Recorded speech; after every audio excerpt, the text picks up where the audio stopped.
as an organization advocating for diversity, complexity in the African diaspora. This is actually our third year in residence at the Lark Play Development Center. And our relationship started because the New Black Fest is interested in nurturing new voices and providing space for new voices to grow. And the Lark is also interested in the same thing, so we decided to have this little date and then go on a marriage thing, and then now we're like third week into the thing, you know, right? It's third year anniversary. Yeah, right. So I'm very excited that you are all here tonight. This year is particularly interesting for me because I wanted to talk about Black sustainability. I grew up in a family where my grandparents, and they talked about their parents, and my own parents navigated racism and institutional marginalization every single day of their lives.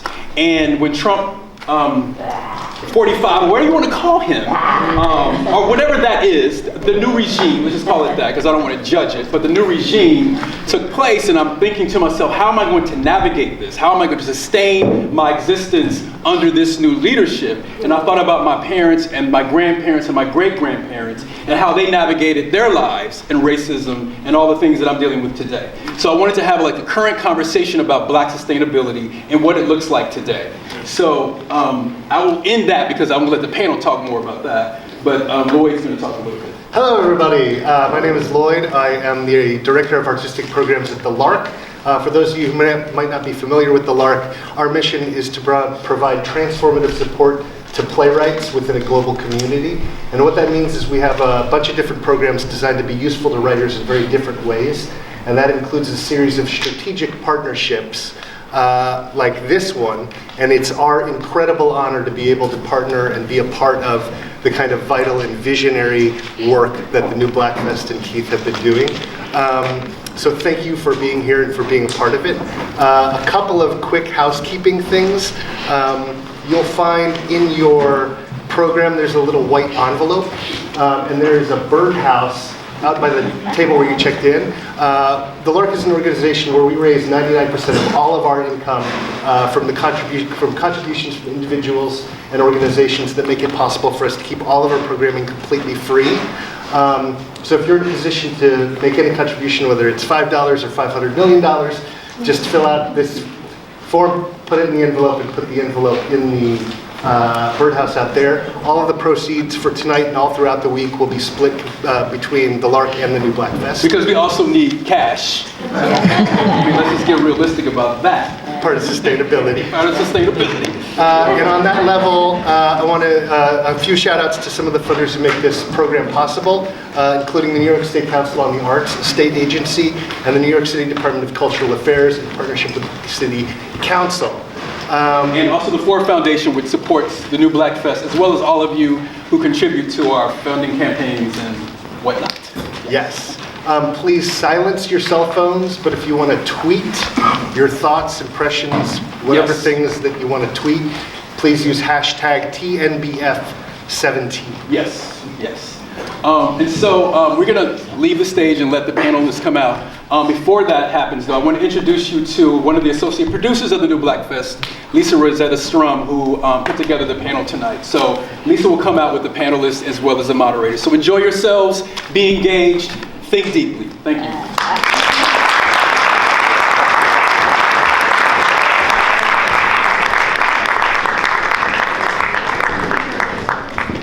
All right, good evening, everyone. All right, so I'm going to jump right in. These are our panelists with our moderator. I'm going to read some bios for you. You're right. We're going to figure it out. Okay.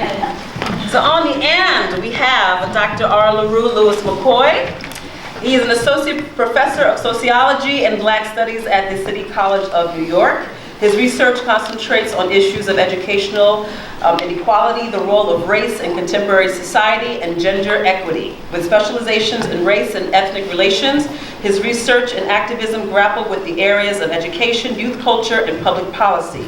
His commentary has been featured in U.S. World News Report, National Public Radio, TheRoot.com, and TheGrio.com.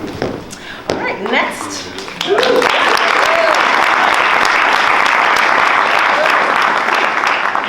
Dorian T. Warren, a progressive scholar, organizer, and media personality. Warren has previously taught at the University of Chicago and Columbia University, where he was co-director of the Columbia University Program on Labor Law and Policy. Warren also worked at MSNBC as a contributor and host and executive producer of Nerding Out. He's written for The Nation, Huffington Post, Newsweek, Salon, New York Times, and the New York Times, yes. Mr. Warren is president of the Center for Community Change Action and the Center for Community Change. He is also a fellow at the Roosevelt Institute.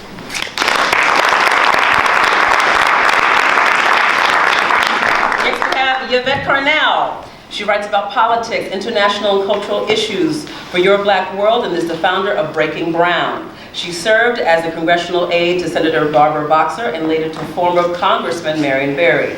She also worked as a regional field director for America's Families United, and she served as assistant to the director of the Women's Vote Center for the Democratic National Committee. Yes, Yvette Carnell. Yeah.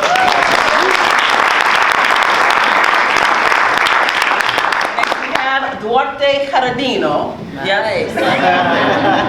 Okay. Little exotic. For the last 2 years, he has been covering the race for the White House, the Black Lives Matter movement, and immigration. He is currently a special correspondent for the PBS NewsHour and a TED resident. He is also creating a national archive to gauge the impact of evolving U.S. immigration policy. He has also worked as a national correspondent for Al Jazeera America. Yes.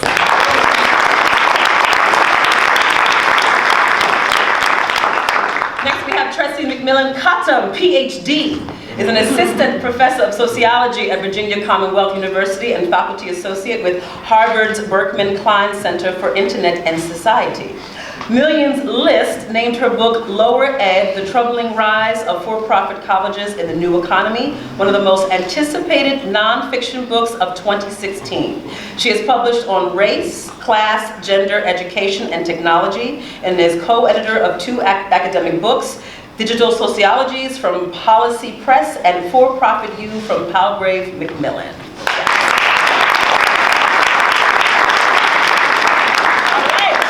The otherwise known as What Am I Doing Here? Yes.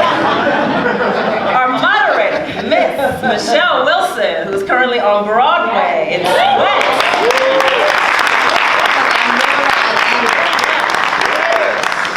She's also been on Broadway in A Raisin in the Sun. She's also appeared in Detroit 67 at the Public Theater.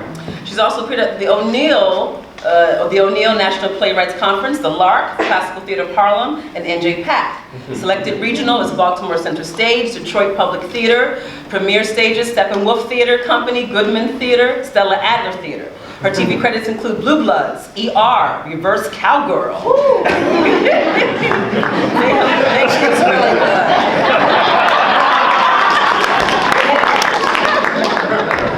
It's really good.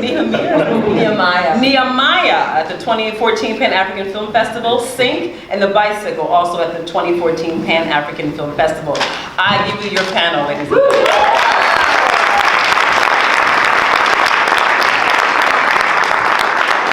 It's an honor to be here with you all and all of these big brains. So if we can just start at the beginning. I'd like to ask each one of you, what does Black sustainability mean to you? What does it mean? How do you define it? And if we can start with LaRue, Dr. LaRue, to you. So many degrees up here, it's like a thermometer. Don't worry I know, right? So, Black sustainability, to me, is really a question of who is in our community, who is hurt in our community, who is healed in our community, and where we go as a community, right? So when I think about what it means to have a Black sustainable community, first I'm wondering, what version of the diaspora do we believe in, right? Does Blackness simply reside with those who have come via the transatlantic slave trade, located in the south of the United States and migrated north into the west with the Great Migration? Do we consider Blackness as a myriad of things and experiences, right? So that we have camaraderie with our Venezuelan brothers and sisters, with our Trinidadian brothers and sisters?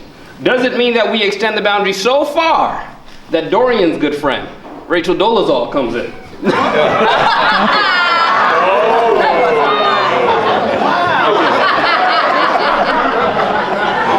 Dorian has many associates. I don't know where you be one of them. I kid. But really it's about how we start to draw a boundary around our community and make sure that we are being inclusive and making sure that we know not just history, we know not just culture, but also the myriad of identities that we carry. But also that means we have to deal with the sets of trauma that we experience from a larger American society, but also interpersonally. So Black sustainability means for me that we have to talk about violence, but not just things like gun violence, but interpersonal violence, gender-based violence, sexual violence, and how we heal with people within the community, and what are the questions of how you become incorporated or rejected. I think most times when we're talking about Black community, we find ways how to draw an ideal, but we don't figure out how to work with healing.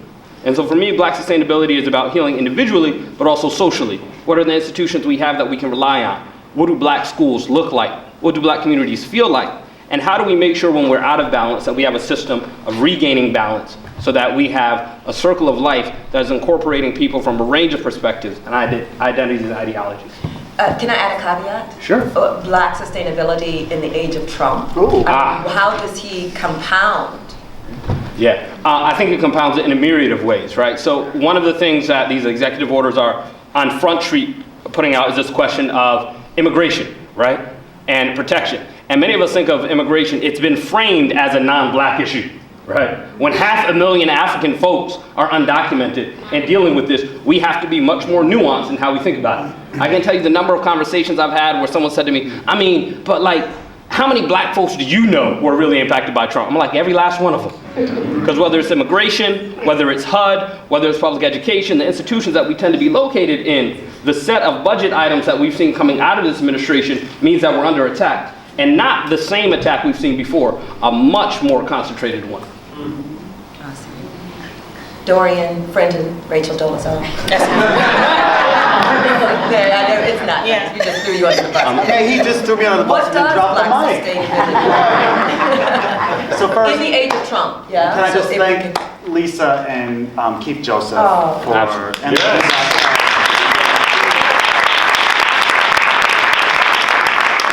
for the record, I don't know Rachel Dolezal.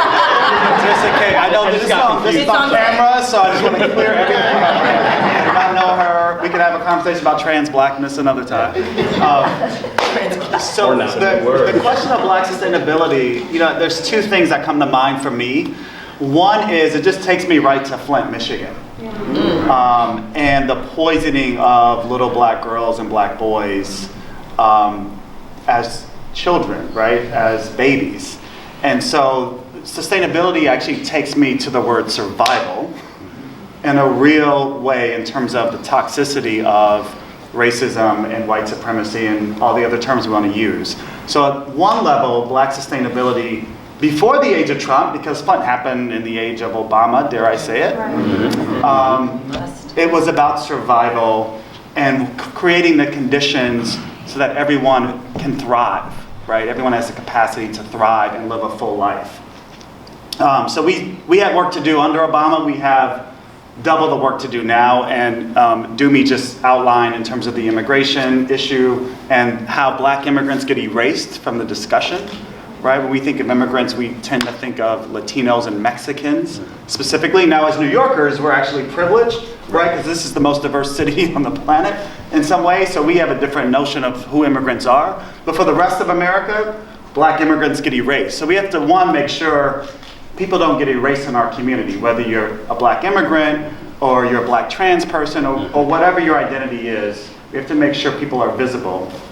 And then the second thing is, I have a good friend who's part of the Cherokee Nation, and she says this thing to me often, and I often wonder why we don't say it. And she says, whenever we make a decision, we think 7 generations ahead. How do the decisions we make today affect 7 generations ahead? So when I think of Black sustainability, I think of, first, pure survival now in the Flints and the Baltimores and the New Yorks and everywhere else. How do we actually give kids a fighting chance to grow up and thrive? And then second, I would think in the future. What does it mean? What does Black sustainability mean 7 generations ahead? And it both terrifies me, but also gives me hope. Because if we think 7 generations back, Someone was thinking about black sustainability during the Civil War, Reconstruction, Jim Crow, right? So we have to be thinking about the conditions now as well as in the future. Yvette, can I pose the same question? Yeah, and I actually think I'm going to be kind of the fly in the buttermilk here. Oh, come on. In a way that really matters to me. So like you said, we think 7 generations ahead. I think about how long it takes to create a career. And, you know, it takes 3 generations. And I think about where my people were 3 generations ago and why we're here right now. And even when we talk about immigration, I tend to take a different view. Part of what I think about when I think about immigration, there was a lawsuit filed recently in Chicago where Hispanic and Latino managers were only requesting other Latinos. I think about, you know, my brothers and sisters in Los Angeles were telling me that they're asking that you have to be bilingual. Most African Americans are not bilingual. And so what I'm saying to you in terms of what, you know, I'm not a person who says, oh, you know, capitalism is great. I'm not. I mean, if you had to put me in a boat, I would probably say I'm more close to the anti-capitalist than not. But what I'm saying to you is that the people who have created where we are today have created a jungle. And I actually take a different view in terms of having ourselves as an African American community anchored in morality. Because I don't think we have the luxury to do that anymore. And I understand that a lot of people say, Yvette, you know, and I've gotten that. Like, you're so wrong, you're leaving out black immigrants. What I'm telling you is that in terms of how I see myself, we're descendants of slaves and slave masters. That's my immediate tribe. And when I talk to other people, and New York is a different place, I'm from Georgia, so we have some different views. You all have a different view. You all are immigrants, you have, you know, Haitians, Jamaicans, everybody's here. I have a different view and I see a very different thing. And what I'm telling you, I'm not telling you that we cannot have alliances with other groups of people. I'm telling you that that alliance has to be based on something that is tangible, because we right now are being replaced in our community, and capital is taking advantage of desperate workers who come here so that they can pay. They don't want them to compete against their kids. They want them to compete against your kids. And that's a problem. That's a problem for me. And so I think we can have alliances with everybody, but it has to be some type of tangible alliance where we say, listen, I scratch your back, you scratch mine. I'm not going to do this just because it's the right thing to do. We've done that for a very long time because we're good people, and we do it because it's moral. And I think it's time to kind of back away from that. So what I see in terms of Trump, and I was telling, you know, my friends here, you know, beforehand, when I looked at the HUD budget, what I saw is that there was one line that was totally zeroed out. And then you saw Section 8. And then you saw all of these other programs to help you pay for college, all of this stuff. This is going to gut our community. And the problem for me is that our community doesn't even understand that we were undergirded by this in the first place. We have a conservative ideology which says we can do it for ourselves, and there's not enough political education. So in terms of sustainability, I think in terms of, and I agree with Dorian here, it's about survival. It's not even about whether or not you flourish in the next generation. Are you going to be here? Or is capital going to replace you by bringing in another desperate group of people to take over your job and replace you because you have too many rights? So I'm going to bring in people who are desperate and put them in your place as illegal immigrants because you have too many rights. I'll just replace you with these people because they can't organize, they can't unionize, they can't do that because they could be sent back overseas. So what I'm talking about is, can we survive? And surviving for me means understanding who we are. You might go somewhere with white people and have fun. I have white comrades here right now. Good people. But that doesn't mean that's who you are. That doesn't mean that's your tribe. And you have to understand who you are and where you come from and what that means in terms of navigating this political terrain right now. And that's what that means to me in terms of sustainability. So what does that look like, right? What does that look like? What does that look like in Georgia or in your community? How does that actualize itself? Well, the first thing it means is, activism. Okay? The first thing it means is that you have to go to your community meetings. You have to do the things that you have to do. But the second thing it means to me is this. You have to understand that you have to retract. And what do I mean by that? I mean, you can't keep being manipulated by consumerism. Because that's what they do. That's the whole job. That's the whole game. Let me social engineer you, right? So let me put a few people in front of you. Let me put Steve Harvey here, and let me put Oprah here, and let you say, if I just work harder, this can be me. I think it's time to turn that off. Turn your Instagram off. I put up a challenge to all of my people on YouTube not too long ago. I said, listen, you got to read. I want you to read Up From Slavery and compare that to another book about the education of Booker T. Washington. And we need to get this Booker T. Washington thing out of the way. We need to figure out, because he is a giant that looms in the room of our political education in terms of moving us forward. So what I'm saying is that it does require activism, but it also requires understanding who we are and what we need and who we're trying to be like and who we're trying to behave like and who we're trying to emulate. Emulation is a problem because we don't have the funds to do it. You have to be honest with yourself. Can you afford to have a kid right now? Yeah. Raising a child is $300,000. Do you have that? Do you have what it takes to make that child a functional adult? That requires not only the $300,000 to raise them, you have to give your kid an inheritance because this is the richest country in the world. Do you have that? Can you give your kid enough money to put down on a house? Do you have that? And if you don't have that, you're going to have some uncomfortable conversations with yourself and your spouse. You also have to have some uncomfortable conversations about what you can and can't do with your money. Maybe you go to the park. Maybe you don't go to the movies. Maybe you don't go do things you think you should do. This because we're in a different position, and right now we have to survive. And we have to save enough money, not only for our own survival, but for people who are going to get kicked off Section 8. Yep. Okay? There's some people who are going to be running to us right now because of what Trump is doing. And it's not just Trump. Capital is on the march. So either you duck your head down and you organize until you can get that done, until you get a critical mass, the question is, what are you going to do to help yourself survive and help your community survive? And that's where we are right now.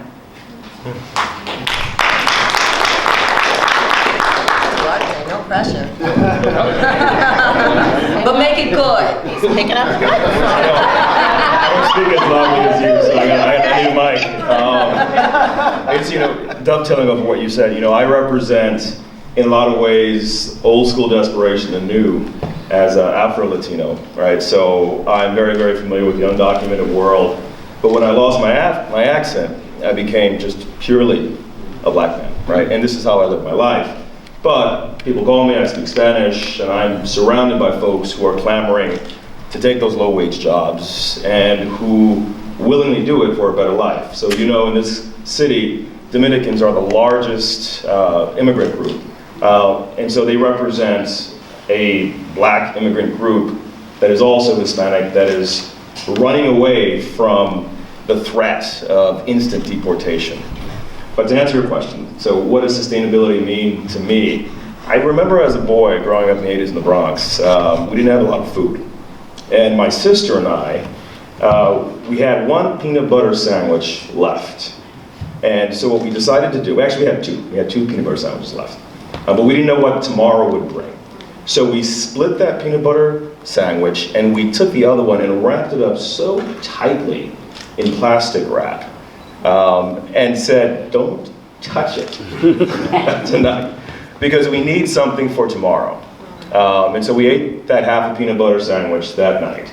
And luckily, social services came through, my mom got public assistance the next day, and so we were able to have a good meal. We ate that peanut butter sandwich, the second one, but the whole experience, even at that time when we were fairly desperate, we had hope for tomorrow. And in my mind, what sustainability is hope in concrete form. So that you not only save, you invest, because you actually believe in a tomorrow. And so that means educational systems, economic systems that are in place to allow you to thrive. Again, for us, it started with a peanut butter sandwich. But we were thinking about tomorrow, so we were trying to sustain our current lifestyle, however meek it was, and position ourselves so that we could even have a footstep in tomorrow to grab whatever opportunities were available. Right now in the Trump administration, we see a very clear threat, probably more clear than we've ever seen it before, for the black community, in large part because a lot of the social services that certainly sustained me when I was a boy, and a lot of the folks in my family and extended family now, are on the chopping block.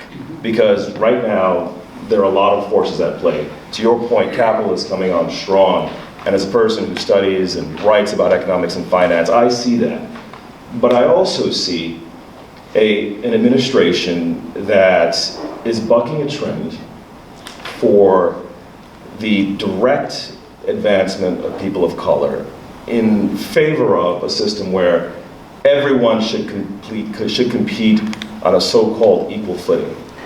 But the equal footing doesn't exist. It's fairly difficult for someone who grows up in New York City and goes to a typical public school to compete in any way to actually get into one of the top 50 schools in America. And there are profound implications for that going forward in terms of earnings. And so when we think about sustainability in this era, we are talking about a fight for survival and thriving that is so real. Everyone recognizes that, but no one wants to expend the political or financial capital to actually help anyone out because desperation is so very real. Well, You don't have to hold the. I was about to say, about commenting on that, the only thing left for me to do, I have to get down here and do No break dance. Take it to the That's cardboard. right. You don't have to get the microphone, George and back. Okay, so, I love it. What is Black sustainability? So I thought about that a bit before we met here today, and listening to my esteemed co-panelists here, I'm going to try this whole free-form thinking here, so let's see where it takes us, okay? So my first thought is this. What do we mean by sustainability? So I've heard something about individuals, I've heard something about communities, I've heard a little bit about institutions, and it seems to me that where we are in the age of Trump for Black sustainability differs by those different levels, right? So I have an extreme amount of faith in Black people's ability to survive Trump, because let me tell you why. Trump in many ways is just the subtext as text. Trump is not actually this major significant departure for us politically, economically, culturally, right? What he has done is he has sort of stripped away the veneer of sort of polite white liberalism that says that these are things that you're not supposed to say. That's actually his party's only real problem with him. They don't actually disagree with him on most of his political initiatives. It's just that they have cultivated over about 60 or 70 years the right way to speak about it. And so in many ways, if I'm concerned about my foe, organizing and responding to a threat, it is always best to be able to name the devil. And so if he's just going to help us by doing so, then all the more power to him. It was actually harder for us when some of those policies came in the face of somebody who looked like us. Exactly. Now, okay? So anyway, for us as individuals, I'm actually feeling pretty good because we know how to dance with this devil. We've danced with this devil the entire time we've been here. This ain't new. Okay, so at the individual level, as believing in individuals and my people, I just have an extreme amount of faith in our ability to survive Donald Trump. Now, the other is whether or not our institutions will survive Donald Trump. Now, that's something a little different. And that is because of all these things that we've heard people up here talking about and things that I think a lot about. So I think about higher education and work and student loan debt and poverty and how we reproduce inequality. In particular, I tend to think a lot about Black women because in many ways we're at the vanguard of how all of our inequality is increasingly being turned into a profit center and being financialized, right? When our education and our labor market aspirations really just become a mechanism for reproducing economic inequality because we have to pay such a high price to participate in the system of status competition. That's who we are. That's where Black women are right now. And I don't think that you can really kind of talk about a Black community or Black institutions without talking about Black women because we've been the ones who've been holding them down. So, Black institutions, to the extent that I think Black women are probably under threat is a real issue. But not just because of Trump, but because of the moment that what we handed Trump. So here's what we handed him. We handed him one of the most robust surveillance systems in the history of mankind. Seriously. We handed him one of the most significant, sophisticated technological infrastructures in the history of mankind. We handed him political coverage, again, inherited from his predecessor, that is allowing him to use that infrastructure in ways against communities that I care a great deal about. We sort of handed him this and gift wrap. Now that is a problem for how our institutions are going to be able to thrive and survive. Now our institutions have been under attack for quite some time. So historically, what have we had? We've had our churches and we've had our schools, right? We kind of know what happened to our schools. We're still standing, hopefully, in the gap for historically black colleges and universities. But listen, they've been under threat since they were created, right? That's not changing. Government has been demonized, right? The role of government. This has been a slow chipping process. So now we're at the point where really, how do we hold government responsible? How do we protect the people who are going to be stripped by this new HUD budget? There is a role and an importance of government, but we've seen it systemically chipped away at. And how much of the gap can we fill as a community, and how do we insist that government step back in? Where is our power in that? I mean, as we're reimagining, there are people who are being deported. There are people who are, aren't having their rent paid. There are people who are really suffering. So in the meantime, what power or what tools do we use to push government's role and responsibility to us as a community, right? I mean, we're crumb fighting right now in America. So I think, yes, government has a role, unequivocally. I think before we can figure out what the heck we're going to do with government, we have to have a different type of political education, right? My position is that both folks on the left and the right, defined as Democrats and Republicans, have courted an uneducated electorate. Their goal is not to have folks who know what they're voting for. Their goal is to have people who vote, right? They have not been interested in developing folks who understand their interests, understanding the structure of government, how bureaucracy operates, and how it impacts their everyday lives. They want to convince you, hey, I got a Coke or I got a Pepsi. Which one do you want, right? And if you reach for the water, they say, what are you doing, Coke or Pepsi, right? So we have to start first with a ground roots reimagining of what the political is and our understanding of it, right? Its values and its limits. Because as someone who studies schools in particular, K-12 education, I'm nervous as heck. I'll tell you why I'm nervous. Now I've been nervous. I was nervous under Arnie Duncan, under John King, and I'm nervous now under Betsy DeVos, right? I was having a conversation recently with someone about the question of black youth in schools, particularly public schools versus charter schools, right? My first thing is that you have to understand the terrain that we're talking about. A minority of American students and a minority of black students are educated in charter schools, right? So you're talking less than 6% of the nation's kids go to charter schools. If charters are the solution, we actually don't have the capacity to deliver that solution to most of our kids, right? Now what's happening though with most charter schools is that they're selling you an idea, right? Every charter school that pops up in the Bronx, in Brooklyn, in Harlem, and be very clear, they're not typically popping up on the Upper West Side. They're not popping up in Scarsdale. They're not popping up in places where they have had high-functioning public education, right? What they've done to the black community is said, hey, we're gonna give you choice. Y'all wanna be American? You know, it's most American choice. Wrong. It's choice between quality goods.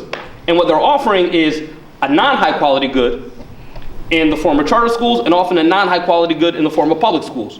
But public schools serve the lion's shares of our kids. So we have to figure out what it is we can do at local and national levels. So particularly for black folks, I think it's a problem in places like New York, in places like Baltimore, and places like Detroit, because the local control of schools has been gone. And we keep on allowing elected officials to say, hey, I'm Bill de Blasio. Don't you see me? I have a black wife. She's a feminist. I got black kids. And you know what's good for you? Me controlling your schools. So your literal political power to determine what goes into schools, from curriculum to funding to our whole entire orientation, whether it's CUNY or SUNY, is controlled by sets of folks who have no connection to them, right? So we have to start by understanding the structure of hierarchy, but also saying, all right, what do we do in addition to schools? And how do we hold schools accountable? Because you have high-functioning public schools, you have high-functioning charter schools, and you have dysfunctional ones too. But most of us don't know what we need to do to actually put some skin in the game. So I think in education, we start holding folks accountable by getting the landscape. Because most of us don't get the landscape. We think schools are screwed. We've also been sold on this idea that anything public is bad. Public schools, they suck. Public housing, it's terrible. Public restrooms, I'll hold it, right? We are so deep, I'm serious, like y'all be like, I'll wait. I mean, there may be a Starbucks or Okay, but the Starbucks bathroom, okay. yeah, right. The Starbucks bathroom is semi-pregnant, That's public, fair. right? You know? we also have to find a way to have a faith that there's a necessity for functioning public institutions, and we can't abandon them yet. We can't, because most of our folks are tied to them. It may not be fair, but I'm going to ask anyway. If there was one thing you would wish for an education policy or within the educational community, what would it be, or where would you begin? I mean, because it feels overwhelming. And I think part of it is that we don't know how to even begin to eat the elephant. Okay, Right. So I'll give you the basic thing I tell to everybody in New York, right? So my big wish is that we have disproportionate educational funding for schools and communities that have been underfunded, right? Who have not been invested in. In New York State, we have the Campaign for Fiscal Equity. There was a literal finding that large schools in high poverty communities were underfunded systematically, and it was mandated that the state give dollars to those schools to disproportionately fund them. In 2009, they stopped paying that debt because of the financial crisis. They said, we'll pick it up when it's over. There are now literally billions of dollars owed to our kids that are not coming because we don't show up and say, where is the money? So if there's one thing you can do today, it's like, well, let me look up the Campaign for Fiscal Equity. Maybe I can get on the phone with Cuomo. Maybe I can get on the phone with my representative and advocate for that. At a national level, we need that. At a local level, we can do that now. And is there anyone running a campaign or following up on that? Yeah, Alliance for Quality Education is a great group that's been working on that. They're the ones who helped bring the suit in the first place. Awesome. But the problem is that you have the same sets of folks running the marathon, right? Sub out. And can we make sure we can try to get that on the LARC website, the Alliance for Education, just so we can have a link and we can For quality education. for quality education, so we can start using the drum, right? And beating the drum.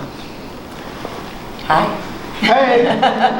We're talking about, because the government is being stripped and it's been made to be this monster, where do we begin? How do we protect the most vulnerable? How do we build sustainability when there's so much need, right?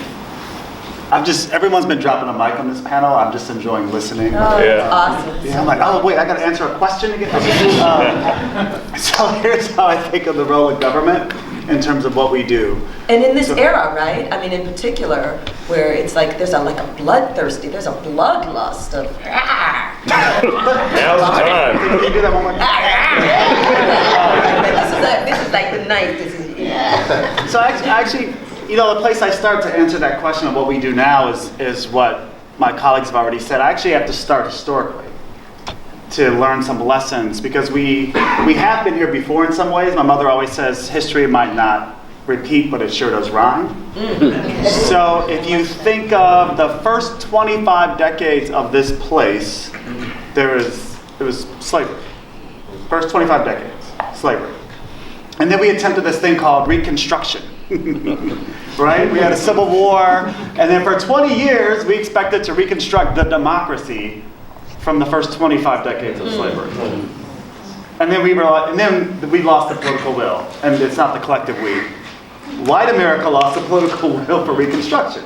So it was 20 years of, W.B. Du Bois says, we kind of stepped into the sunlight of freedom and then took 3 steps back, in a sense.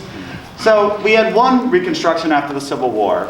That involved government, right? That involved the national government, who actually sent troops down south with the Freedmen's Bureau to enforce rights that were given to us for the first time, to try to distribute land, and really, we never got that 40 acres and a mule, exactly. So that's first Reconstruction. So 25 decades of slavery, and then 20 years of Reconstruction. And then after that, we got 10 decades of Jim Crow. 10 decades of Jim Crow, and then we had a second Reconstruction called the Civil Rights Movement.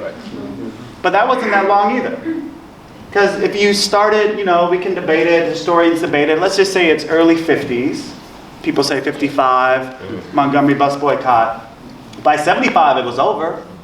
And definitely by 1980, when Ronald Reagan launched his campaign, his pop quiz, who knows where Ronald Reagan launched his presidential campaign in 1980? I didn't. At the site. What was the question? Who knows where's the location where Ronald Reagan launched his presidential campaign in 1980? Philadelphia, Mississippi. What happened in Philadelphia, Mississippi? Why is that important? Oh, is that the move bombing? No. That was Philly. Philly, that's Pennsylvania. Okay. Yeah, that was, the three men were killed, Cheney, Goodman, Schwerner. Exactly. Neshoba County, is it, Justin? Neshoba, right? Why would Ronald Reagan launch a presidential campaign? This goes to your point, actually, about Donald Trump is just saying things people were dog whistling before. He gave a speech all about states' rights in Philadelphia, Mississippi.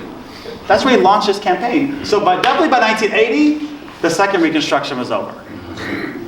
And so this has been a constant fight over more than 300, right, 400 years about the role of democracy and the role of black people in the democracy. And in some ways, we are the miner's canary for American democracy.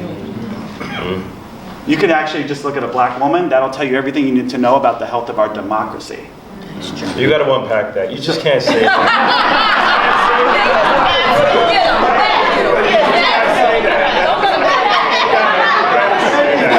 Thank you, brother. Thank you. What do I mean by that? Sisters don't need it unpacked at all.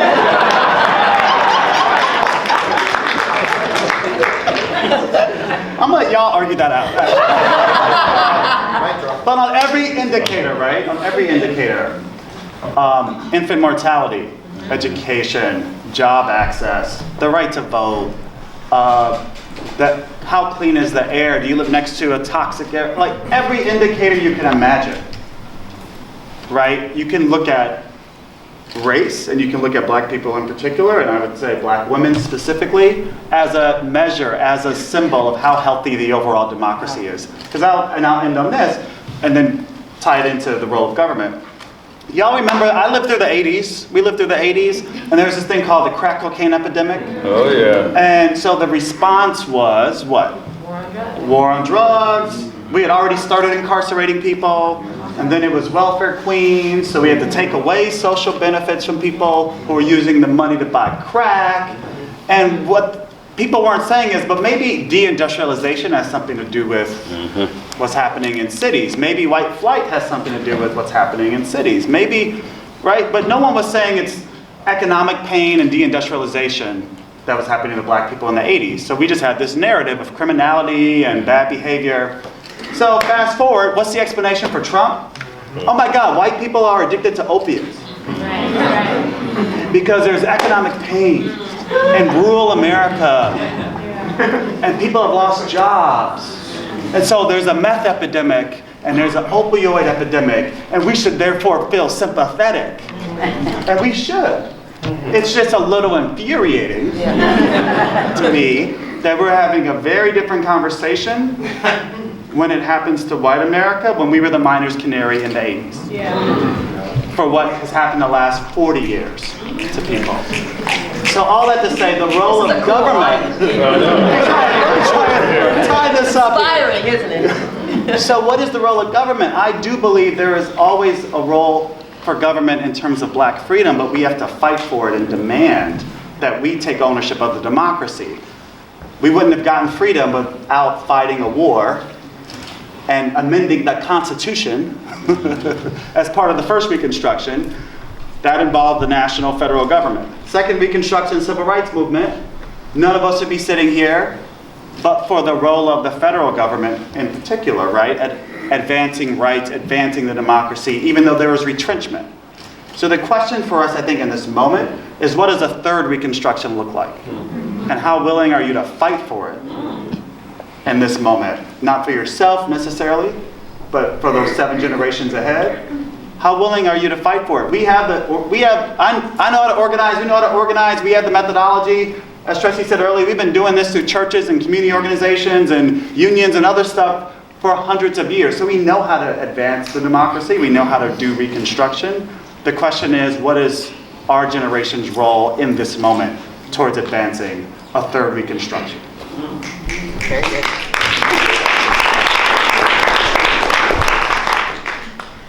I'm wondering, Yvette, you talked about, you brought up that line item being zeroed out with HUD, right? And you talked about the tribe and to protect and to organize. What does that look like? If government's role is being stripped out, and we know how this goes and we know how it feels, how do we organize and protect? What does it look like for you? Well, here's, and I'll tell you what it looks like. But here's one thing I'll say, and I'll probably say something. I think you can see the health of the black community by looking at black men.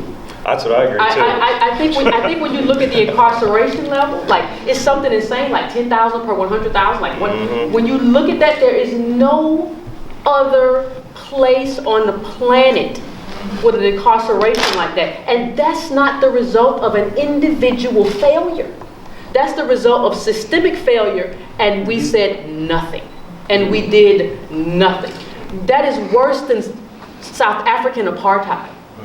And I think one of the things when you say, what does it look like? What does this look like? Here's what I'll say. Is that, and I don't want to interrupt, is that failure or purpose? Purpose. It's intentional. It's intentional. Right. To me, it feels very purposeful. It feels like the system is working. I believe it was deliberate. Yeah, of course it was deliberate. When you look at the crack cocaine laws, when you look at the disparity, it was deliberate. And what you have now, because what are you going to do with these men? There's no job. There's nothing we're going to do for you. We're going to warehouse you in prisons and make more money. And that's what we're going to do. And we're going to listen. I have said this: the engine, the gasoline that America runs on is black failure. Oh, Jesus. And a lot of that is black male failure. I'm not saying, and women are. I'm not saying that when you look at eviction, all of that. When you look at what happens to black women, what I'm saying is when you look at people who are put in cages, it dwarfs anybody. And here's what I'll say in turn. If you don't have government, what do you have, right? So I'm looking at this stage, and we all look good. We got Argyle socks, everybody. Not all of them. We got boots and everything. We look good, right? We got good water. We got good water. We look good. But what I want you to understand, we ain't got no money.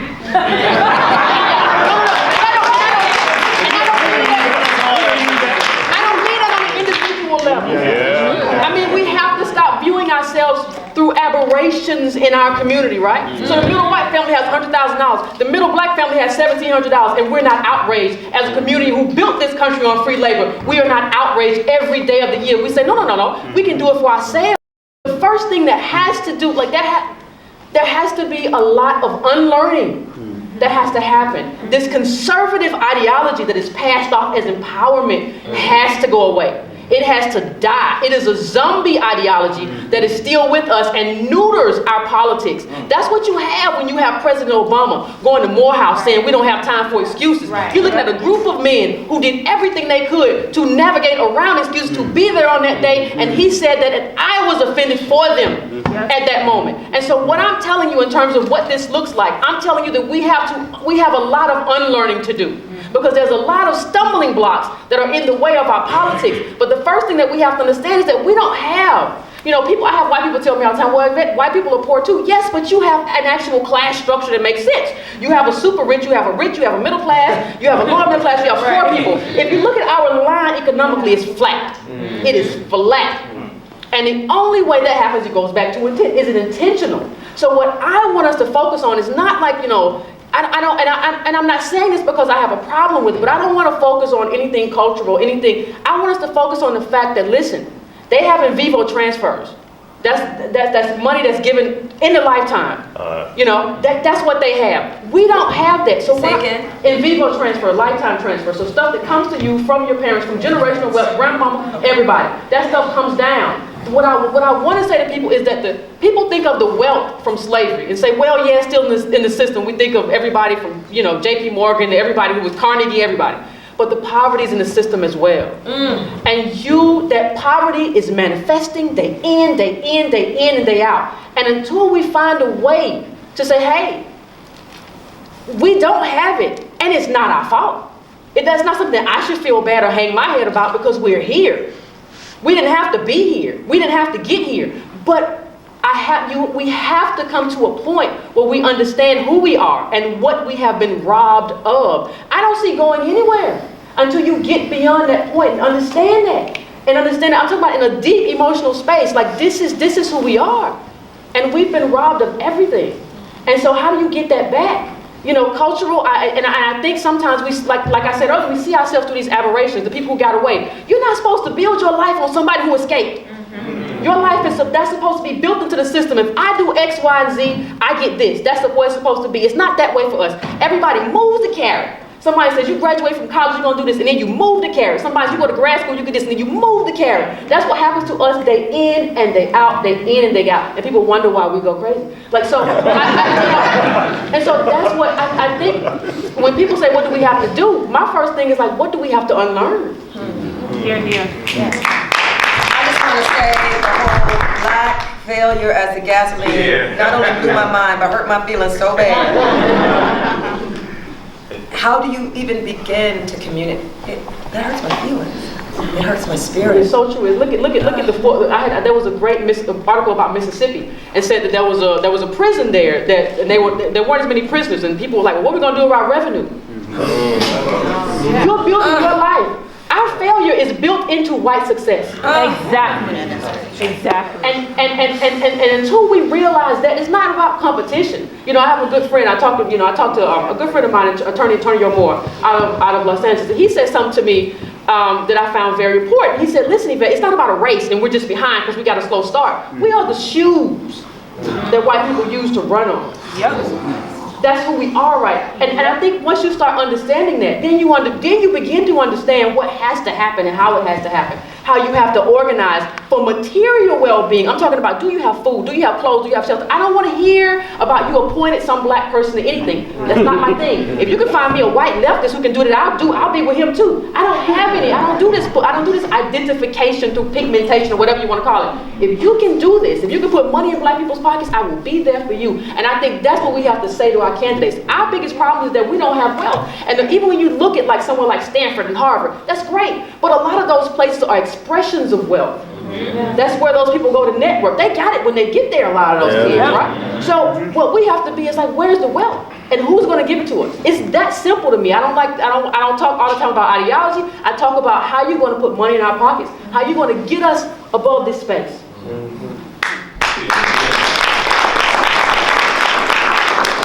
Martin, what do you say about the role growing up? I like how you.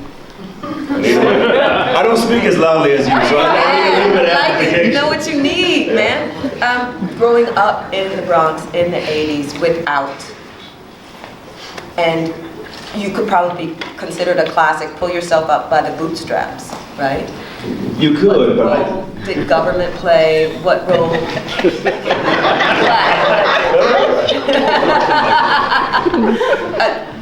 Government played a role, and you were able to avoid minefields, right?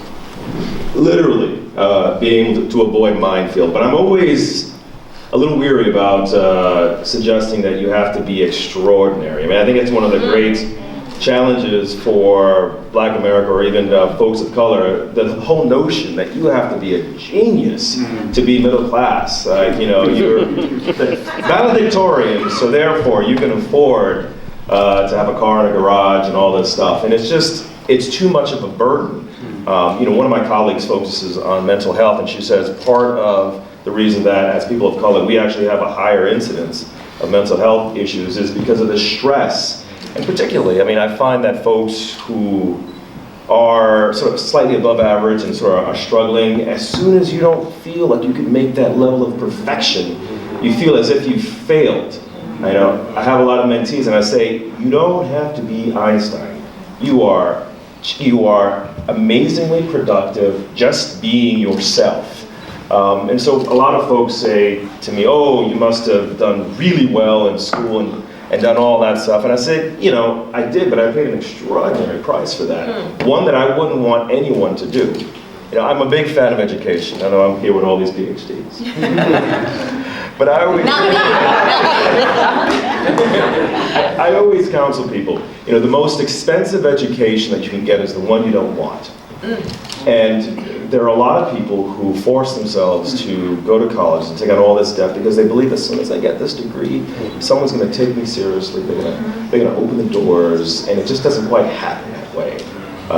So I'm a proponent of not only, I'm not saying that you just have to do it yourself, but I do believe that you have to be as selfish as possible for you and for your family.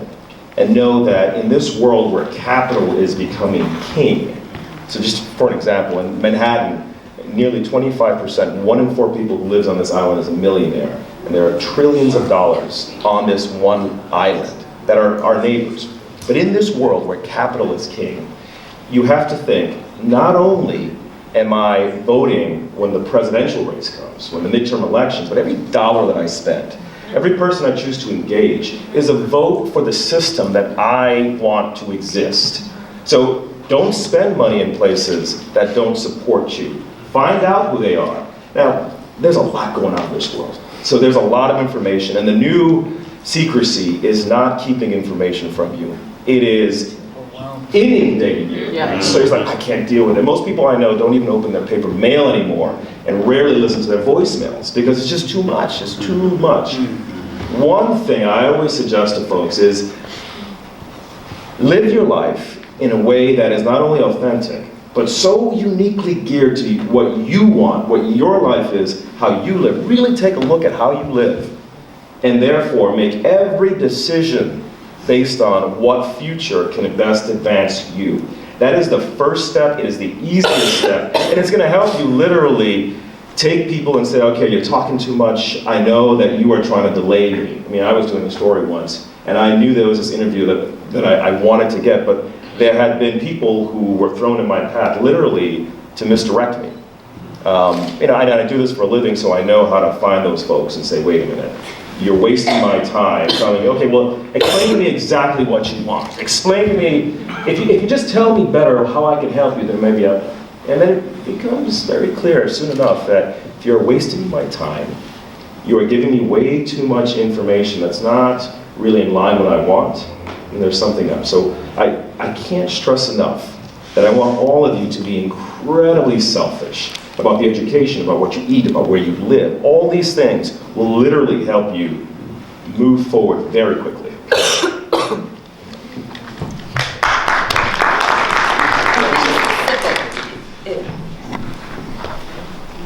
It seems to almost dovetail with what Yvette was saying about being very specific about wealth and calling to you what you need and want. But how do you figure that? I mean, like you said, you have mentees, but as a young person trying to navigate all of this information in a world that is so inequitable. So 2 things. I'm not as young as I look. Aren't we all? But it's relevant. So we were talking backstage, and in fact, I think all of us, all the men on this stage, are probably in the same boat. People consider me young because they're not used to seeing men in my age bracket, sort of late 30s, mid 40s, because so often we disappear after our early 20s and then we reappear in our 50s after we have either been in prison or we've been murdered, or 1,000 different things happen such that folks like me, you don't see us anymore. We reappear magically later in life, and it's sort of really, really challenging. Which is why I don't use the word or the phrase black male, because I want people to know if he is a black boy, he is a black teen, he is a black man, because I want you to own that. You can be a black boy, you can make mistakes, you can be a black teen. When I hear local news or anyone say, oh, a black male's reported, I don't know if that's a 12-year-old, a 16-year-old, and police don't care to make that distinction often. So I always, when I write a piece, I say it was a black teen. It was a black boy. It was a black man, so that you know what's at stake. Now, on a very practical level, what I do about money, I have to-do lists. I've been making them since my entire life. And in that category, there's always something about money. I do something every day to either save money or make money. And that typically helps guide me on a broader field. So the first step in making any money is saving, because savings are hope in concrete form. Why save if you don't believe in tomorrow? You would just rob somebody if you don't believe in tomorrow, because it's what you need today. So literally every day. Now there are more complex strategies, but you got to save. That's the first step. And every day if you do that, there will come a day, a couple of months in the future, where I got some money, what am I going to do with this? I'm not going to go spend it all in one spot. I'm going to try to move forward in the future. Now there are other issues with banking systems, and clearly the amount of money that we save is very, very small. But increasingly, I see a new crop of folks of color who are looking at microfinance and these SUSUs. I'm not sure if you guys know what SUSUs? Yeah. I grew up with these SUSUs, where it was an amazing loan each other money. Yeah. But that's sort of the start of it. Now, it can get more complex, but that's good. I did not expect to hear about susus tonight. Take you back. Thank you. There has been this And it always wave, came out of too, the by bra. the way, on Facebook, by the way. I do think we're in a moment of that, by the way, because I've been watching that happen around me. I'm supposed to wait. No, you're not. I just want to keep building on this idea that it made you hope. That's because you're trying to make me. I'm just going to be stubborn about it. Thank you. But it is as simple or as deep and ancient as a susu or a savings club, right? My mother and her friends had the Christmas savings club, They would plot 6 months beforehand, and they'd have the Sears catalog from last year. When Kmart gave you layaway, we laid There you away go. ourselves. Yeah, I remember. But it's those kind of where government is being stripped and demonized and how we can step in. Yeah. What are some strategies? Okay, so the first thing is, so what is the role of government? It's, I think, how we started. I'll try to see what I think the strategies are, because that's kind of complex. First of all, I think I want to separate politics from government, first of all.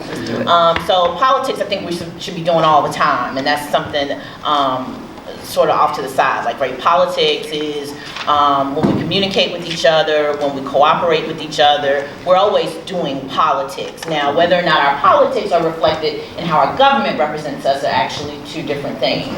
So now, the role of government, historically, for white folks has been to leave them alone. And for black folks, it's been to get white people to leave us alone. And so kind of where we are right now is that the reason why I think white people feel like the government is failing is they think it's done too much for us, too much of the keeping white people from messing with us part. It's not that government writ large has failed. It is that in the ideology of who government is supposed to work for, the perception is that it is working too much for non-white people. So the delegitimization of the public sphere is absolutely about the public sphere working, not failing. The problem that most white voters have with government is that it works. The same reason we have a problem with something like affirmative action. It is not that it doesn't work, that they don't like it, it's that it works. It is not that they do not like baby bonds or the transfer of money to African Americans from the government to account for racial disparities in wealth. It's that those things actually work, not that they don't work. So when we're having a conversation about whether or not government doesn't work, I think it's important for us to know that we're not talking about the same thing. For government to work for black people and black sustainability, what we're usually trying, or especially I think with people on the other side here, is that we're saying we want it to work less for you. Correct. Right? Correct. So we just have to know that we're always in that tension, and now nothing about our sort of immediate politics is going to change that. Now, having said all of that about what I think government should do, now listen, I might be the only Democratic Socialist on the board, I don't know, I go full out. I think that government is supposed to correct for all of the failures of the market. That's what I think it's supposed to do. Everything that markets are not supposed to do for human flourishing, which is really not much beyond give you some varieties of cereal and provide you with some means of production. Outside of that, I'm like, let's take the market out all of it, but that's me. So I think I actually believe in sort of a robust government sector, a robust representative government sector. Now that's a little different, meaning that a government that may not always work to my individual will, but will reflect my political solidarities, right? So now on the individual level, I can tell you what that means for me. For me, it means, despite the fact that I don't have on Argyles though. These are new shoes. These are new. You didn't need that. Right. Thank you. That is very, it is. Right. So now, despite, what this visually represents, which is status mobility and economic mobility, which I admit is probably happening in my life, right?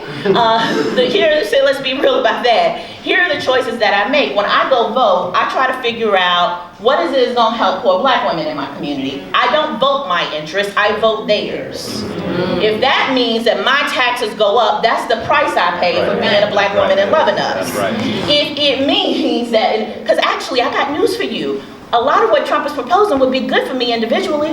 That's where I am now, and that sucks. But that's a reality I had to face. Oh, what, you want to protect people in this income bracket? Holy shit, that was me.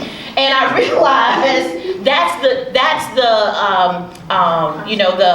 the way that they massage and divide sort of our collective interests. I actually don't need to be voting my interests. Voting my interests would undermine black collectivity. I need to vote the interests of poor black people. And again, for me, I'm always thinking about poor black women, not because I don't care about brothers, but I do know this. I know that the economic system that supports the prison system, black women are subsidizing it. So you know that money that they put on your commissary that has created the internal economic market that is thriving in prisons, the fact that now prisoners no longer get sort of a certain amount of rations, they're expected to purchase them in the prison store at the same time they're providing cheap labor. You know who gives them that money? Black women. You know who is supporting the churches that then pay for the vans to bring their kids to come see them on the weekends?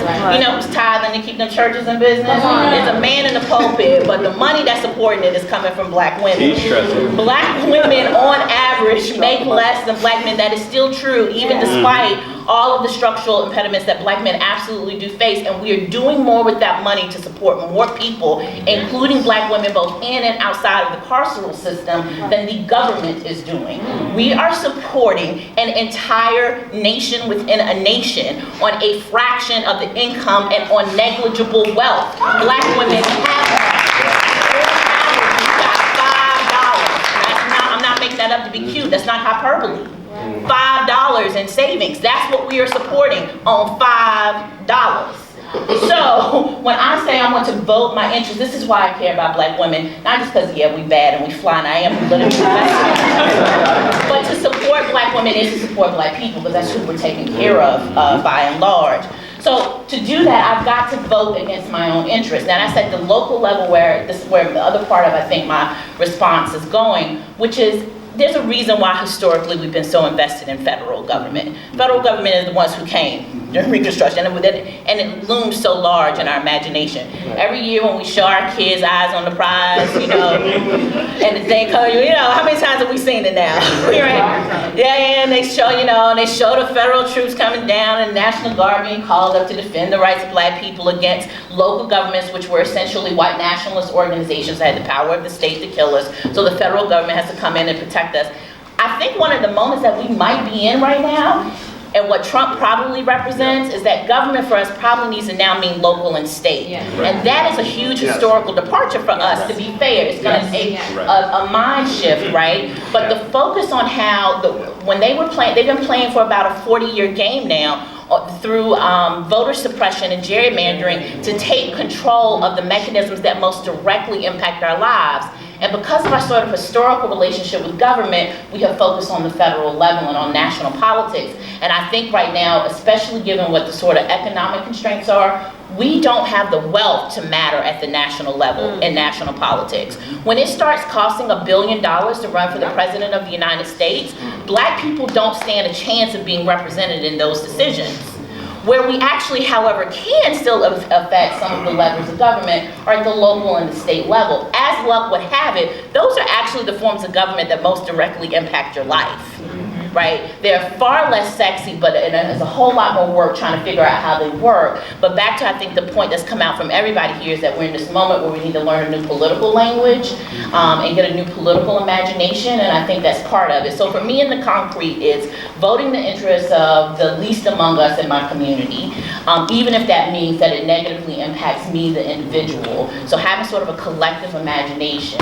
The role of government, especially at the local and the state level, should reflect the people in that state, and especially in states where we're a significant part of the population, right? my governor should look like my interests, right? And I have a better shot of holding them accountable because I don't have a super PAC, and we're never gonna have one to impact it at sort of the national level. And then sort of I think the longer term, which is to play that long game that the other side has played against us, right? The long game is attacking things like the economic structure of how politics runs, especially presidential politics, how campaign financing works. These aren't things that lend themselves easily, I think, to street slogans and street activism, and because of that, we've got to disconnect.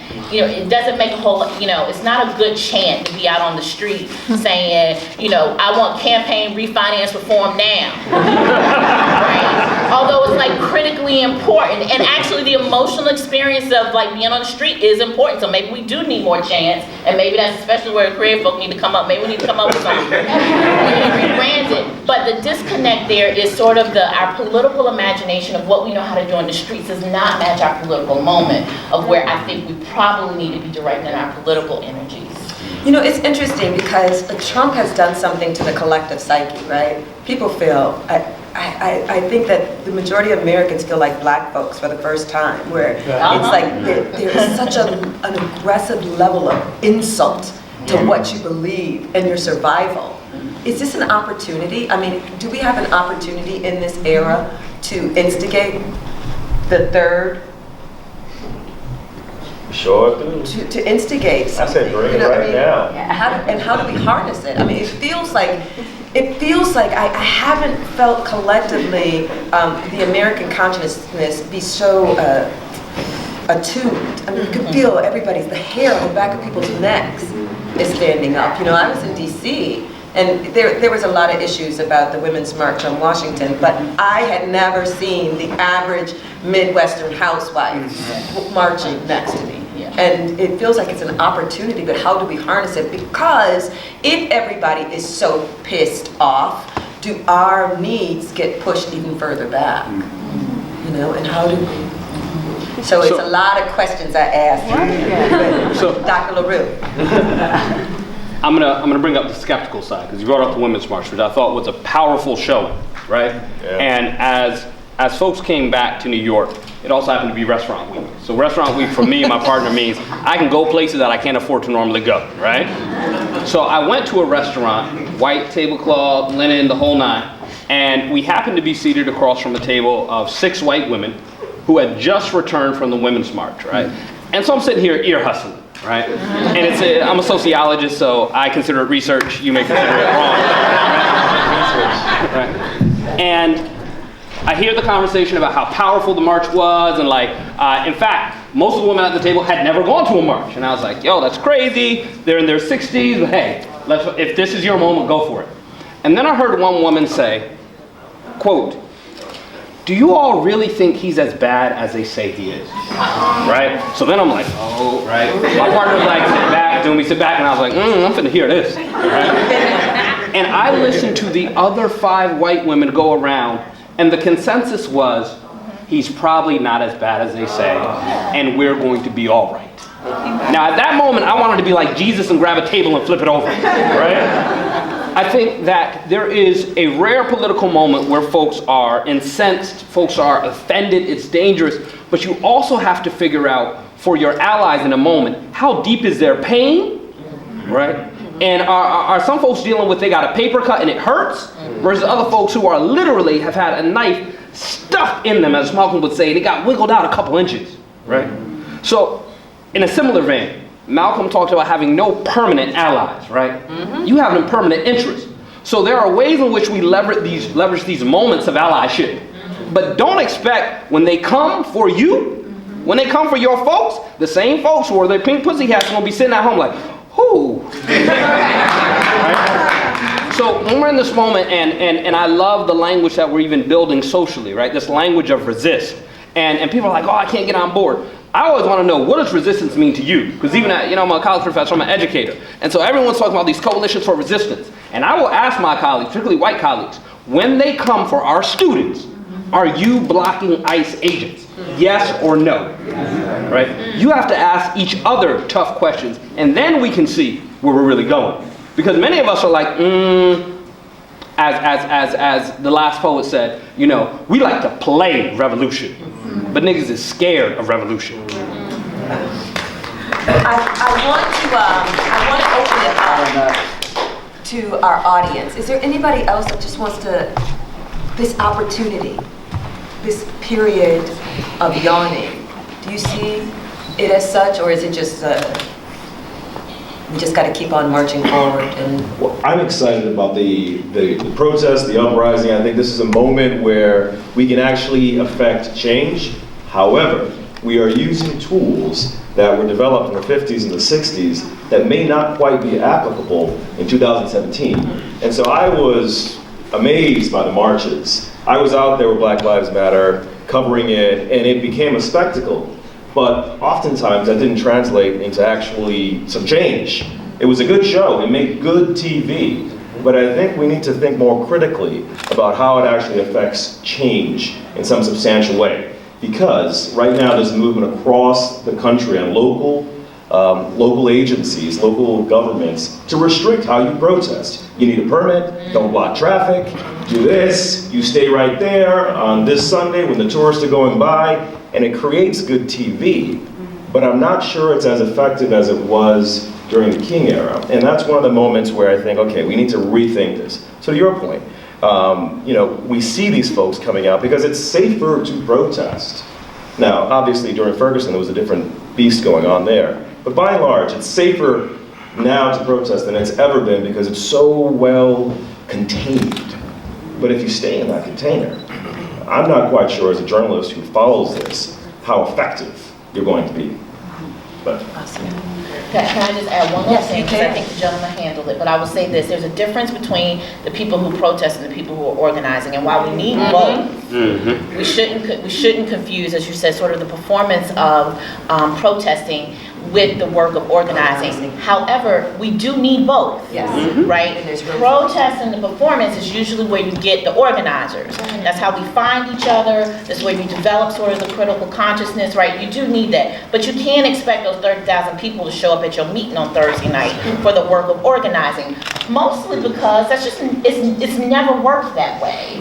And there's no reason for us to expect that it'll work that way now. And in fact, if you can imagine, if you reflect on how much social change we've had with a small group of organizers, there's really no need to have 30,000 people at the organizing meeting. You really actually, as somebody who's been at those meetings, you don't want that many people there. You're not going to get that much done. Seriously, right? Like these are two different, they're complementary processes, but they're actually not the same thing. You need both, and we sort of need to treat them differently. Can I interject one thing? I want you to. Can I go on the theme of alliteration and policy, right? So for everyone in the audience, one of the things that makes me, I don't have any hair to pull out, but if I did, I would pull it out, right? When folks say, like, what is Black Lives Matter really doing? What did they do, right? If nothing else, look up Movement for Black Lives. Go look up the convening, look up the policy papers, look at the recommendations on bail reform, look at the work, and it's led by Black women, right? That folks are constantly pushing policy too. It wasn't simply going out in the streets. There are people working, but in the midst of being inundated with information, we become less hungry for the truth. I got it. You got it. Sorry, Maureen. Now I gotta jump in for a couple Very good, reasons. I run an organization called the Center for Community Change. It's all about community organizing. I wrote something for the Movement for Black Lives policy document, so definitely check it out. There's so much to say. Tressie, you're absolutely right. This is a moment where we have to focus on the local. So cities and states in this period I think are really important. And here's an example of both the inside-outside game about protests and social movements and what we might call traditional politics. So we have this thing called the Movement for Black Lives. They were in the streets, raising the issues, but then some of the smart organizers said, how do we build from that to some actual power that will change people's lives? And so what was the strategy? Let's target district attorney races. And so while a whole bunch of people were focused on Donald Trump in 2016, in my hometown of Chicago, we booted out the district attorney who refused to prosecute cops who kill black people for sport. Right? So in some ways, that local, we put in a progressive black woman.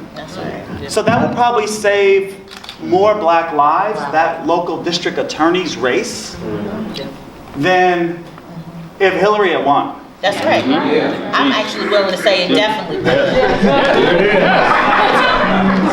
So the point is, we need all of the tools in the toolbox, right? We need the outside protest, and I would say what's important about protest historically has always been you have to have strategic disruption.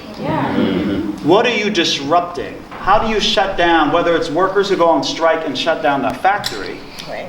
so that money can't be made, products can't be produced, or the idea is you put something in the wrench, right? You put sand in the gear so the system cannot operate. There's protest as performance, and there's a role for that as well, creating consciousness, right? There's a role for that. Then there's protest as disruption, where you prevent the system from operating as it wants to. But have you seen a lot of that disruption recently? But in some places, and that's what needs to be innovated. But that also needs to be innovated. So you're right that we have to figure out, you know what, I'm not going to get the permit. Actually, I'm not going to do that in advance, and I am willing to get arrested without the permit if I can shut down Fifth Avenue right near Trump Tower for all day. And just make life difficult, right? So like, just thinking like that, I don't have a full-fledged plan here. I go out the street. I'm just saying, but that's like, we have to be thinking, because there have been other kinds of protests and disruptions before the 60s. That's right. And so they had to innovate, right? They had to innovate, and it was both disruption and public spectacle. Because the media, right, the Twitter of the time was TV, right? We moved from radio to TV. So how do we take advantage of the new tools of technology? Oh, we're gonna actually put ourselves in harm's way and show kids being, fire hose and dogs sicked on them, right? So what is our innovation for this moment? That's my only point, right? We've done it before, we have to do it again, and we need the outside protest and disruption, as well as the inside, how we're going to get a new DA elected that will actually save Black lives. I want to open it up. Yeah. Oh, well. Hi there. Introduce yourself. Hi, I'm Steven. I just had a brief question. I don't know if I'm wrong, but didn't the Dakota pipeline, didn't that have an effective change because of a protest? Before, yes. Before guys came in. For sure. But that was a protest. That's a great example. Yeah. I just wonder. And it was the kind that Dorian was talking about. So theirs was a protest of disruption. They had been there a long time before the major media picked up, by the way. They were literally, they were putting their bodies in the gap of the development of the pipeline. So again, a different sort of level, and then we need all of them. One of the problems that we have is that when the violence is like the financial sector and a form of financial violence, that's really moving all these other levers. It's almost like, where do you put your body down? Where do we put it down on? I was about to say, in many ways, building an actual, that's right, pipeline is something we know where to show up, right? And we know what to do. What do we do when it is, they're making money off of you not being able to post bail, and it is supporting the entire local expansion of the police department, right? Like, where do I show up for that? Where do I put my body down on that? But those are the types of disruption I think that we're talking about. The innovation kind of starts to happen. Like, I think black box tactics are probably fruitful, but again, we're being recorded. I have some ideas for hackers, so just see me after the. Hey, let's take another one. They said only 2 questions, but then we built in a couple more. Keith, this is your festival, yes. I want to ask a question, as if I'm just a normal person in the audience. I want you guys to speak to Get Out and the Sunken Place.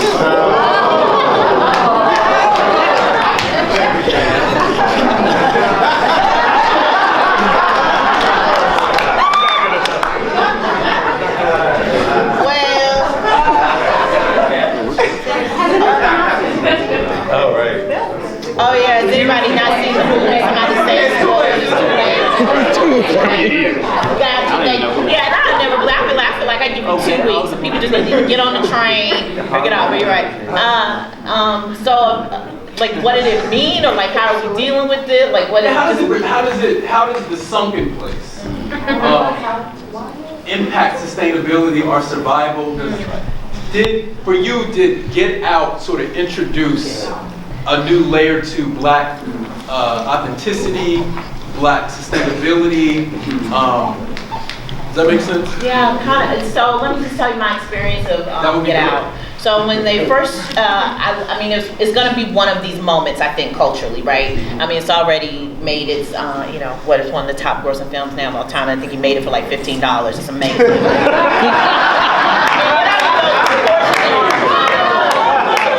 Very huge. I'm talking about a ratio. Anyway, but yes, they you know, made a lot of money for not having to spend a lot to make the film.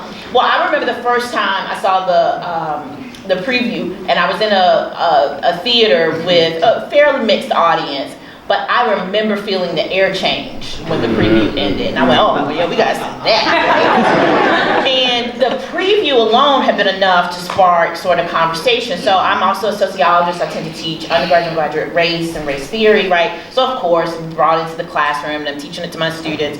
We have spent the semester reading around the film. We read Racecraft. We went back and watched The Dutchman, right? We wanted to pull out some of these compare and contrast. Yeah, what's the art form? What's the Black arts movement? As opposed to whatever moment we might be in now. I think it's actually maybe marking one. But both of them were dealing with similar issues. I think it is fascinating to think about the violence of whiteness on Black people through intimate relationships, which is what both The Dutchman did and what Get Out does. I think there's something about our particular fear of how race operates and racism operates that way.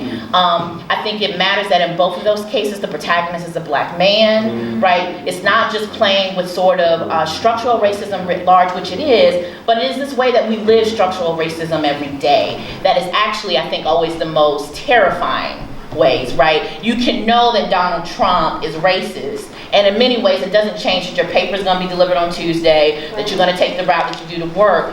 Waking up beside someone, however, is a sort of intimate racist violence, and I think it's interesting that both of these films as sort of expressions of a cultural moment, both expressed them and dealt with them in that way.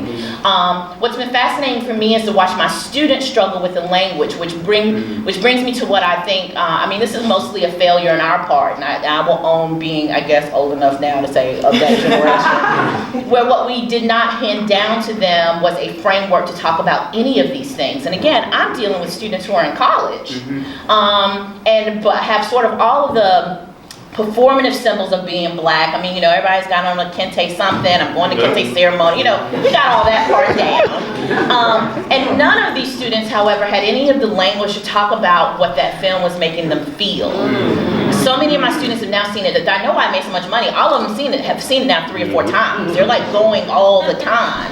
And I think it is because they're trying to wrestle with the sort of delusional gap that they had inherited from us. They didn't get any money from us, that's for sure, well, but they had inherited sort of our delusional gap of status mobility and sort of hyper-consumerism, that they really did think that an intimate violence of racism was no longer possible. In many ways, they knew that a structural racism was, even if they still really don't know those words, but intimate racism they didn't think was possible. And it has been fascinating to see them try to wrestle with that. We're still working it out, we're still having conversations. Now, whether what Get Out means for us, I think it matters that it comes after Barack Obama has left office, because in many ways, I think he symbolized that cultural moment that maybe far too many of us had, the same delusions that my students had.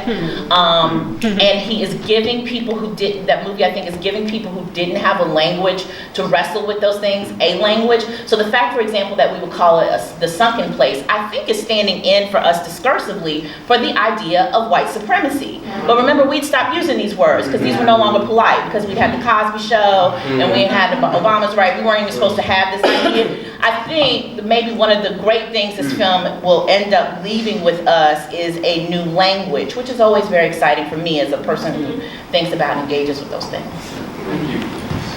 Hi. I think this is amazing. I'm here by chance, invited by Camille. Camille, I'm not sure if I'm pronouncing it correctly. And I just want to say I feel blessed.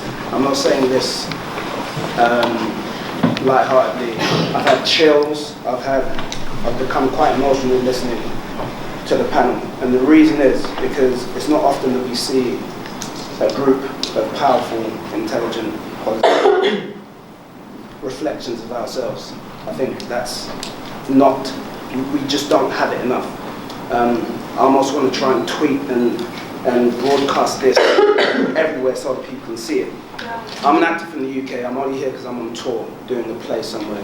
And, no, I'm just saying this because there's many reasons why I shouldn't be here today. Just circumstance makes me here. There's a lot that I want to say, so I want to try and make it concise. In terms of Get Out, I think it's very significant that it did so well, because it also shows that a dark-skinned black man can lead a film that is extremely successful. I think this speaks to almost everything that we've been talking about, even if it might not be apparent on first thinking about it.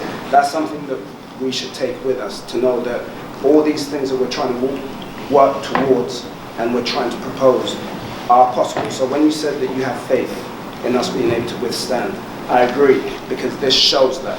And it's not just black people who went to go and watch Get Out. Everyone is talking about it, so it's successful, which to me shows that we can and we do have power to move ourselves forward in a way that not only we will have to work towards that progression, if that makes sense. So we can produce things that will support us and push us forward, that other people will also buy into, which Get Out does.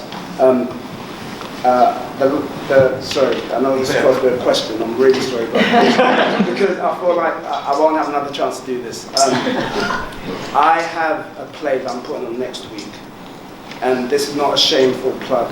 What it is, it's about injustice within the justice system.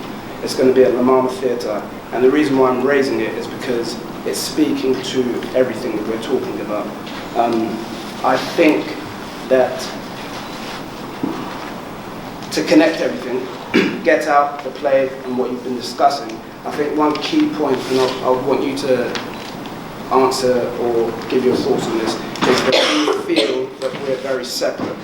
So the African Americans here may feel that they're going through a struggle that is separate to the Africans in the UK, and the play discusses that. Get Out is an English actor playing an American. Samuel Jackson wanted to use his power to then cause confusion and distraction.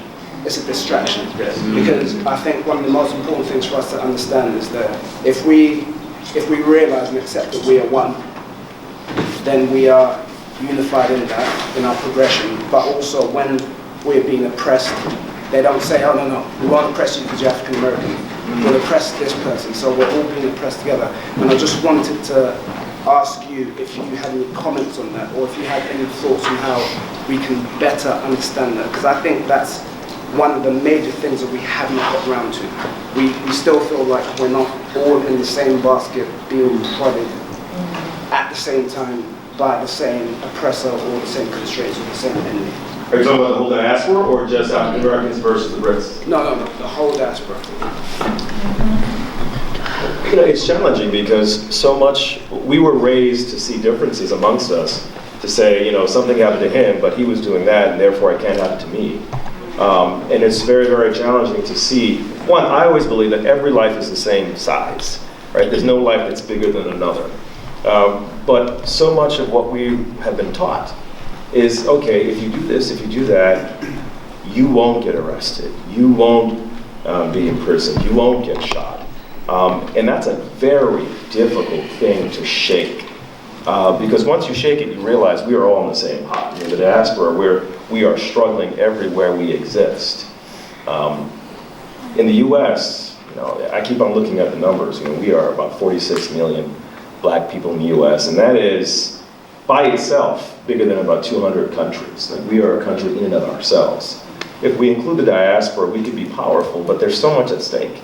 We are struggling, and though I can see it and do it intellectually, I know that a lot of people that I interact with will really easily dismiss any black person with a foreign accent and say, that's not my struggle. I got so much, you from somewhere else. But, you know, how do you deal with it? Yes, come on. Thank you. Come on. Yeah. Thank you. I think they was waiting for you. Yeah. Do you need that microphone? Just to say, well, I mean, for those who don't know, I have a show on YouTube.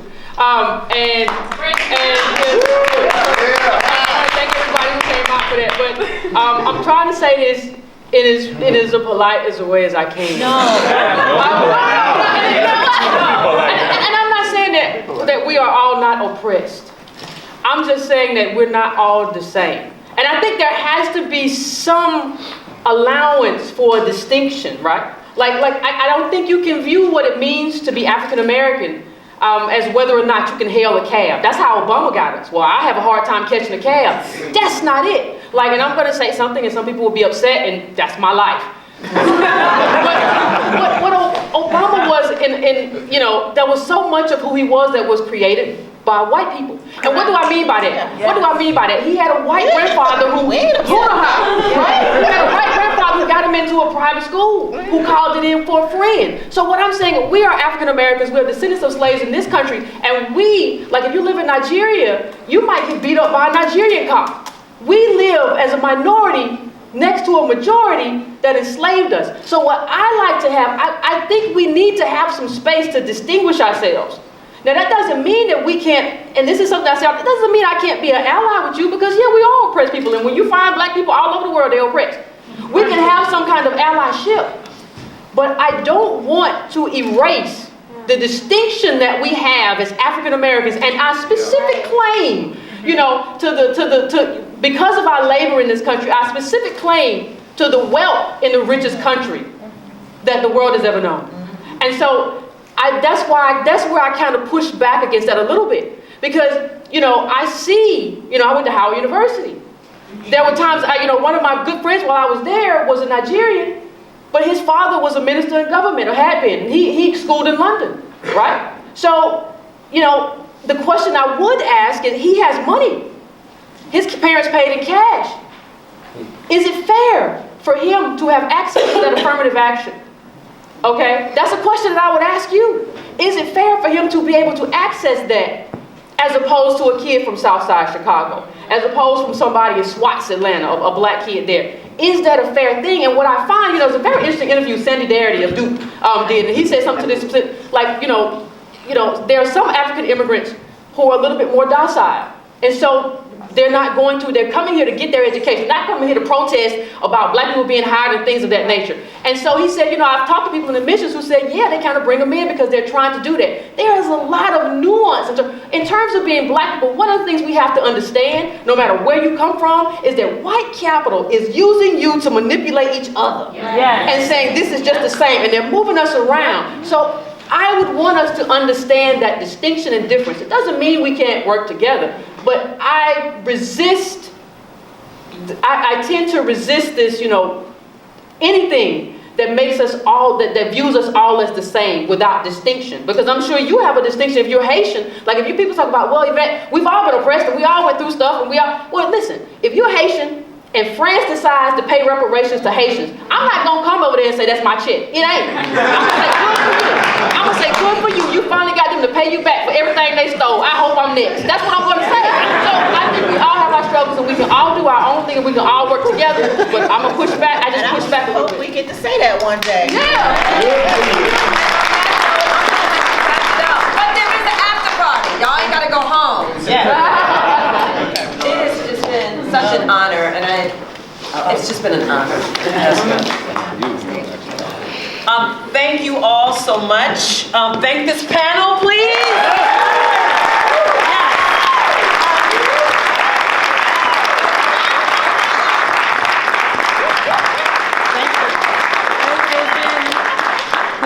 A great honor. Thank you all so much for this gift and this education. Thank you so much. And Keith, where are we going next? Well, before that, I just want to acknowledge you, Lisa, for putting this together.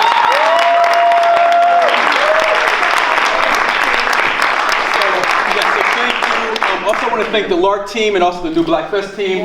Marie Cisco, my producer, where are you? Raise your hand, please. So none of this is happening without the support of the community with Thrive On, so thank you for that. As you know, the festival starts today, it's the kickoff, and then tomorrow through Friday there are readings of new plays, so please look into your program and find out what's happening tomorrow. Thursday, Wednesday, Friday. Ngozi is here, raise your hand please. She's our Friday artist. Sangu too is up there, he's Thursday night, so please come. on the back of your program, some of you have a voucher for Ardesia, the wine bar across the street. That is where we're heading. So if you want to continue to have a conversation with the panelists, some of them are going and going to stay for a little bit. Some of them are going to, leave real quick.